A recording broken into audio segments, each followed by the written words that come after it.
This month at the Bristol Museum, there's an exhibition by the British artist Banksy, which is causing something of a stir. The reason for this is that nobody thought Banksy would have an exhibition like this. We're talking about Banksy and what makes him so special. So, Richard, why does the exhibition seem so unusual? Well, Banksy isn't someone who creates pieces of art for people to buy and sell. He's a street artist. He's a graffiti artist. So his work can be seen on the sides of buildings, alongside rivers, on walls, mainly in city centres. And he's become something of an urban legend, hasn't he? His work isn't the traditional graffiti, sprayed on walls. They're images which often have a subversive message. They make you stop and look again. I think they're quite clever. Yes, graffiti artists just usually write their names, but he actually does paint pictures, and they're often very funny. Now, of course, painting on public walls is illegal, and so Banksy has done two things to avoid getting caught. For the first thing, he's remained anonymous. No one really knows who he is. Yeah, Banksy's just a pseudonym, isn't it? Pseudonym, yes. We don't know what his real name is or who he is. And also, secondly, he doesn't just paint on walls. He has this technique using stencils.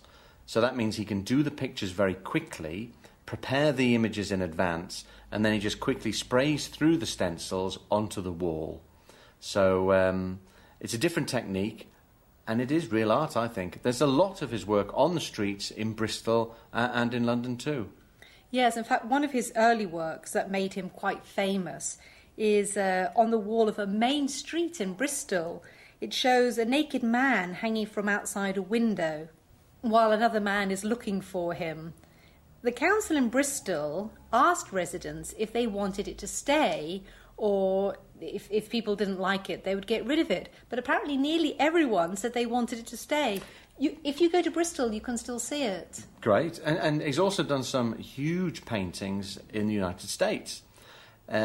A popular Banksy symbol is the rat, and he's got some gigantic rat images on walls in New York. Lots of rats. But monkeys are popular with him too. Yes, and a lot of his work is political, but it's anti-establishment, anti-war, anti-capitalist, and things like that. So it wasn't a big surprise. He went to the West Bank, where the Israelis are building the enormous barrier to separate Israel from Palestine. Yes, and that huge wall, I mean, it's just a blank canvas for artists like Banksy. And of course the images are therefore quite political. I like the one of the girl flying over the wall with a huge bunch of balloons. There's another one of a girl frisking a soldier. Yes, that's my favourite. Rather than the other way round. And there are also images of a beautiful view showing through the wall. Yes, but the question is it unlawful vandalism, like so much graffiti, or is it inspirational artwork? Well, one of the things, do you remember, Richard, one of the things I didn't like about Madrid was all the graffiti. Yes. So it does seem hypocritical to say I like Banksy's work, because he is, after all, a graffiti artist.